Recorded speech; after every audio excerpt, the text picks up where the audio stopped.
You were born in an unsanitary place because your mom's a peasant. It's not going to be easy for you because you're in France in the 18th century, and the best course of action you have is to fight for your life by putting half your body in the grave.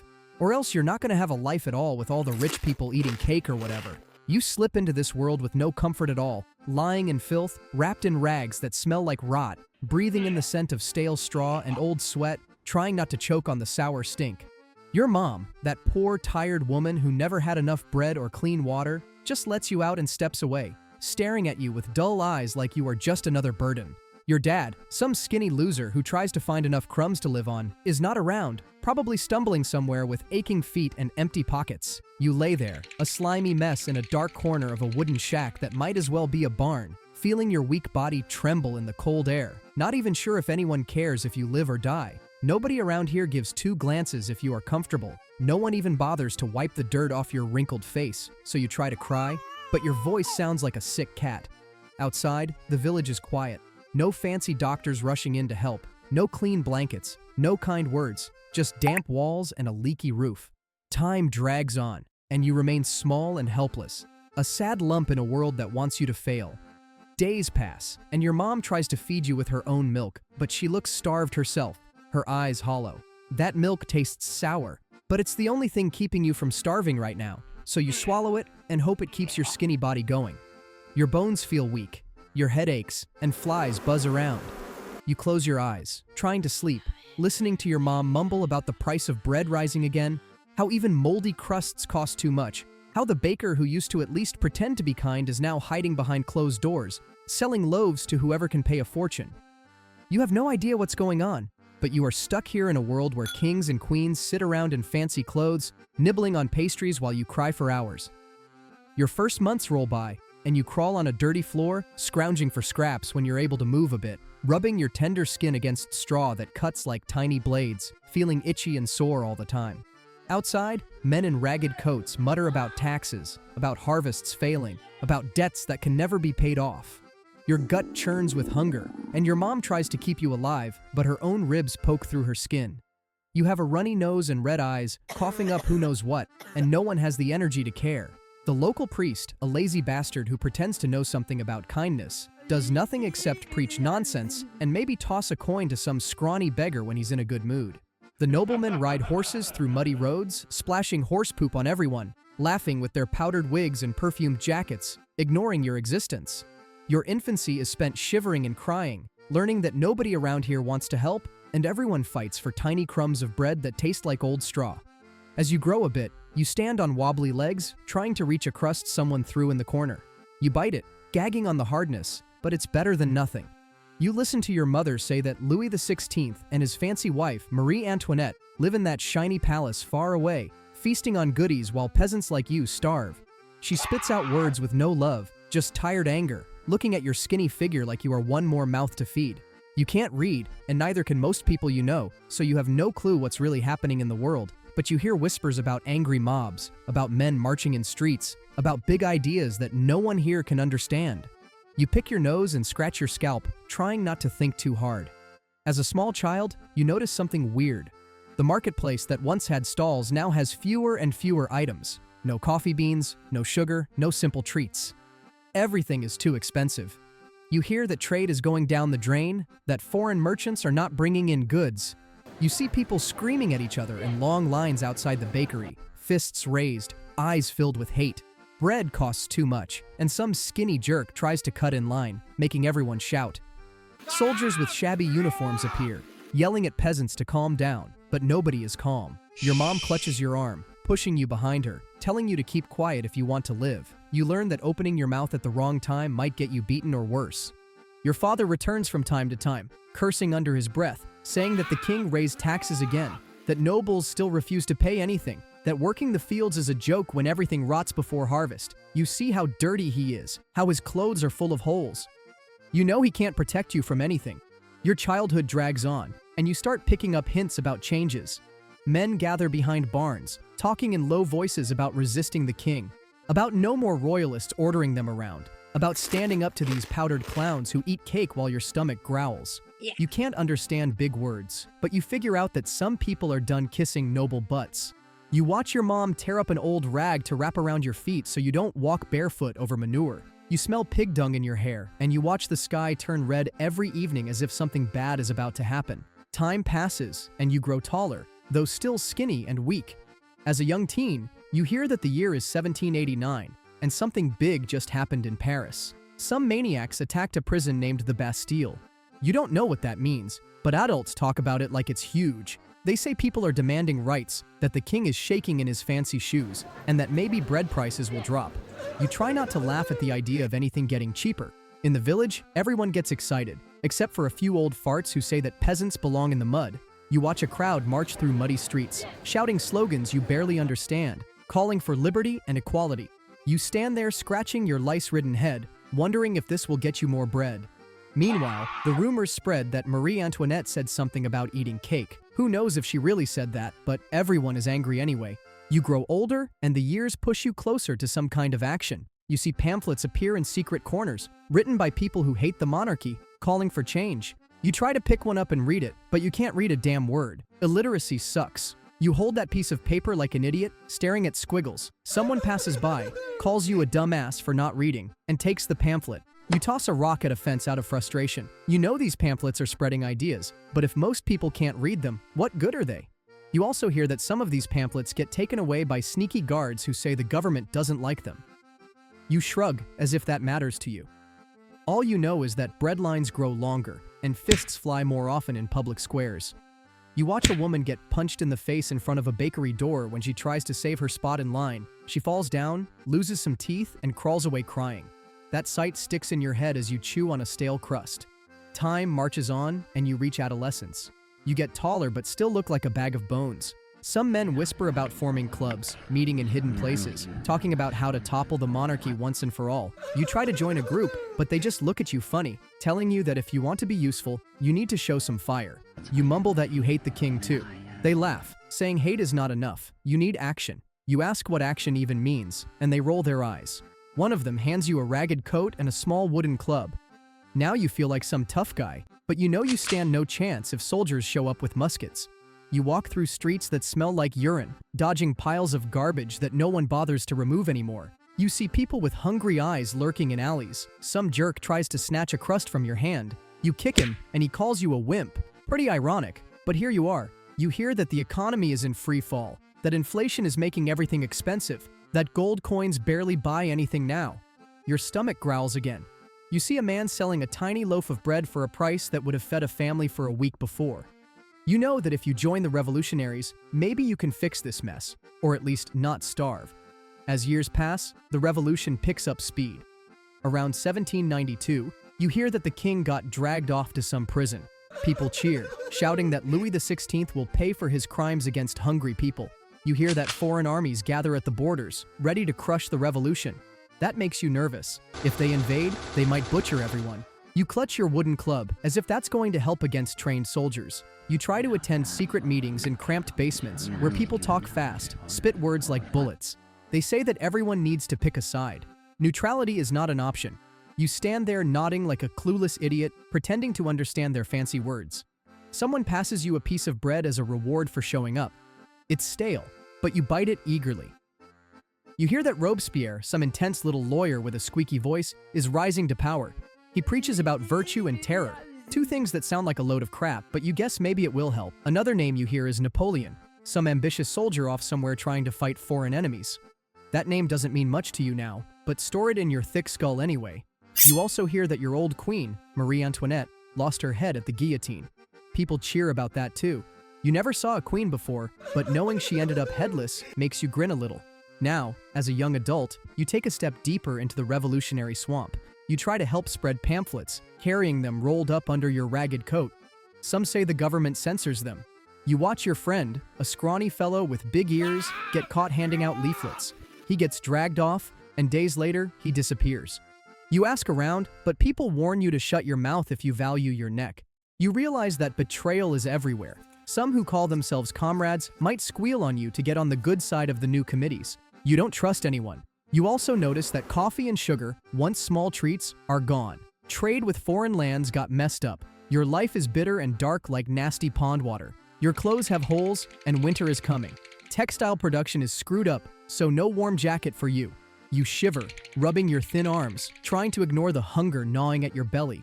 You try to rally support among the peasants in the countryside, but they stare at you as if you are a moron. They can't read your pamphlets, they don't care about your fancy slogans, they just want bread. This revolution isn't changing their lives, at least not yet. You trudge back to the city, feeling annoyed. You see radicals arguing in smoke-filled taverns. The air stinks of sweat and cheap wine. Everybody yells, nobody listens. You cough in the haze. Instead of building unity, people form factions, each accusing the other of not being radical enough or being secretly loyal to the old regime. You learn to keep your head down, nodding when others speak, faking agreement. Someone mentions that even the Jacobin Club, once a place for unity, is a nest of paranoid idiots who make everyone prove their loyalty. You stand in a corner, pretending to cheer at the right moments. One slip, and you might lose your head. Rumors swirl that the guillotine chops heads every day in the public square, that people cheer as blood flows, that you must always watch your words. Your neck feels itchy at the thought. You struggle to feed yourself, waiting in bread lines that never end, watching people get trampled in crowds that turn violent.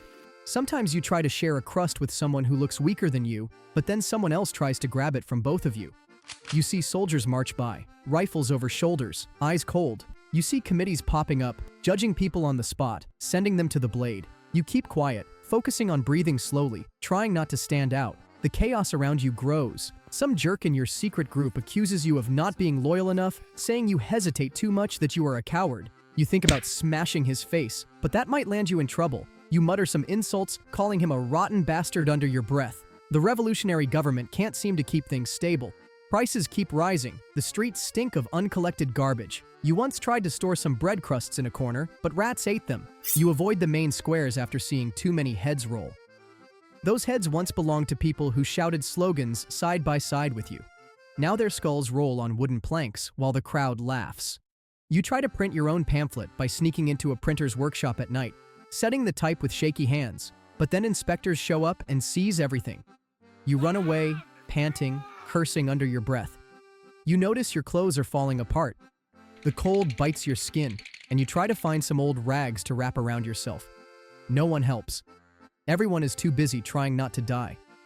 You curse those aristocrats who once strutted around in powdered wigs, now scattered or dead. You realize nothing has improved. Trade is a joke now. Markets are empty. People fight for crumbs. You hear about corruption in local committees, people taking bribes, hoarding goods, turning this revolution into a sick game of greed. You have no proof, but the whispers feel true. Your so-called allies keep pushing you to prove your loyalty, urging you to accuse someone else, to say they are traitors. You resist, but that makes you look suspicious. Your stomach rumbles. Foreign armies gather outside France. You worry that if they invade, they will kill everyone. You see patrols on the streets stopping people for random checks. They search your bag, find nothing but stale bread. They laugh. You try to smile, but your lips crack. The weather gets worse, and you shiver in thin clothes. You need fuel for warmth, but there's none. Factories don't produce enough. The revolution changed a lot, but not in a good way for you. You try to remain active, attending long debates that go nowhere, listening to heated arguments that circle around like headless chickens. Your head hurts. You wonder if this is all pointless. You see no sign of improvement, just endless tension, hunger, and fear. You watch people once hailed as heroes now dragged to the guillotine as traitors. You flinch at every knock on the door, expecting some paranoid zealot to haul you off. You try to keep a low profile by moving to a different neighborhood, sleeping in cramped attics, dodging whoever might rat you out. No rest, no peace, no home. Some nights you agree to carry secret notes across town, slipping through dark alleys, praying no armed gang stops you. You shake with fear, not even sure what the notes say, wondering if you will get stabbed or arrested. If caught, you know what happens. Your mind drifts to the leaders of this revolution. Robespierre, once praised, now seems like a dangerous fanatic. You learn that public opinion shifts fast. First they love someone, then they hate them. You try to keep your mouth shut, pretending you always agreed with whoever is in charge at the moment. You lose track of who leads what. You stumble over your words, hoping no one notices your confusion. You sweat like a pig in crowded taverns, listening to nonsense about purity and virtue. You do not care about virtue. You want a warm bed and a full belly. That makes you feel guilty, like you are failing some grand cause. You curse under your breath, feeling trapped. You hear that Robespierre himself ended up dead. that the terror might ease, but then new troubles rise. Napoleon appears in whispers, a man who might bring order with cannons and drill formations. You don't know what to think about him. You never saw him. You just know that life sucks and you shuffle along. You keep trying to spread revolutionary ideas, but people are too tired to listen. They don't trust anyone. They fear spies, they fear the guillotine, they fear that reading a pamphlet might get them killed. You try to convince them that change is coming, but your voice sounds hollow. Many roll their eyes, calling you a fool. You end up alone in corners, talking to yourself. Your morals slip. You find yourself lying to survive, shaking hands with shady criminals who know how to smuggle weapons or bread. You hold your nose while dealing with them, feeling dirty, but you need something to eat. You stand guard late at night with a rusty pike, guarding a secret meeting that no one cares about. You waste hours listening to endless arguments about principles that mean nothing when your belly hurts. You get dragged into shouting matches about who is more loyal to the cause. You hate it. You hate them. You hate yourself for staying. You see people suffering from diseases in cramped meeting halls. They cough blood, sweating and shaking. You watch a friend collapse, his face covered in sores. No doctor, no medicine, just misery. You feel a lump in your throat. You try to stay healthy by washing in a muddy stream, but it doesn't help. You itch all over. You pass a half-ruined church, once holy, now vandalized, its statues broken. The revolution tries to reshape beliefs, but peasants still cling to old faith, making them even more suspicious of your radical words. You can't get them to support your ideas. They stare, mumbling that you want to destroy their way of life. You feel stuck. You try to form a small militia with other ragged men. You scrape together a few muskets that barely work. Training them is a nightmare. They have no discipline. You stand in mud, yelling at idiots who cannot tell which end of a musket is which. You watch them bicker and fight over scraps. Your head pounds. You waste hours in theoretical debates, forced by your comrades who insist on purity of thought. They accuse you of harboring secret admiration for the old regime if you dare question their stupid rules. You roll your eyes and nod, pretending to agree. You know neutrality is a death wish. Anyone who tries to stay out of the mess gets labeled an enemy. You force yourself to shout slogans you find pointless. The National Convention meets far away, passing laws that mean nothing on the ground. You hear about grand decrees, but your street remains filthy. You wade through sewage. You watch families starve. You pick at a scab on your arm, hoping it doesn't get infected. You resent that so many promises mean nothing in daily life. You march through neighborhoods, punished collectively. All residents forced to hand over valuables, thanks to some committee deciding someone there was a traitor. You see crying kids forced to watch their parents lose everything. You hate that you can do nothing. You try to save enough money to print a new pamphlet. The printing press you once used got seized. You move it around, always on the run. The paper is scarce. Ink costs too much. Censors lurk around every corner. You suspect your mentor, some old teacher who once inspired you, now turned into a paranoid boss, might report you if you say something he doesn't like. You keep your mouth shut. You try to guess what slogans are safe. Words that were acceptable last month might get you killed today. The doctrine shifts all the time. You twist your brain trying to remember which committee is in charge. You scratch your oily hair, frustrated. You try to redefine your stance on religion, knowing that if you mock the wrong ritual or support the wrong festival, someone will call you a traitor. You can't win. Foreign sympathizers misunderstand what's going on here, writing nonsense about your struggle. You heard rumors that in other countries, people think this revolution is some grand heroic event, clueless about the filth and terror you live with every day. You snort at that. You watch former allies, now disillusioned, turn against you, calling you names, saying you sold out. You want to punch them, but you know that might land you on a chopping block, so you take their insults. You walk past street patrols who stop you, rip open your coat, grab your last crust of bread, and laugh at your empty pockets. You clench your teeth, feeling humiliated. City services collapsed, garbage rots in the streets, water stinks, disease spreads. You have no place to complain. You try to get essentials on the black market, whispering passwords to shady dealers, trading whatever scraps you have left. This stings, since you once believed in some sort of honesty. Enlightenment ideals that once sounded so nice are now used to justify mass killings. You overhear discussions that twist noble ideas into excuses to chop off heads. It makes you sick. You realize you must lie and backstab to survive. You cringe at what you have become. You wanted justice, but what you got is a nightmare. Years pass. Napoleon steps into bigger power. You hear that he might restore order, but that might also mean no place for radicals like you. You try to guess how to adapt, but it's too late. Some committee accuses you of being too radical, or maybe not radical enough. They say you supported someone who is now considered an enemy. They drag you before a tribunal. There's no fair trial. They read fake charges while you stand there in rags, shaking. You see those judging you smirking, knowing they hold your life in their hands. You want to scream that this is a joke, that you starved for this cause, that you endured filth and fear for them, but your voice cracks. They don't care. They declare you guilty in seconds. You get tossed into a filthy cell with straw bedding full of lice, your hands shaking, your stomach twisted. Others in the cell stare at you with dead eyes. You try to sleep, but nightmares plague you, images of all the heads you saw fall, all the screams you heard. Sunrise comes, and guards yank you out. They tie your hands, push you through damp corridors. Outside, a crowd gathers around the guillotine.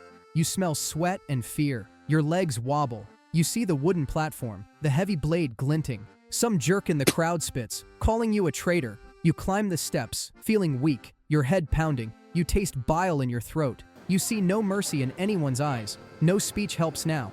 You kneel, placing your neck in the wooden groove, heart racing. The blade drops. Your final thought is that this was all pointless, that you wasted your life trudging through filth, hunger, fear, betrayal, and despair, and now your head falls into a basket, ending a miserable struggle that never brought you comfort or change.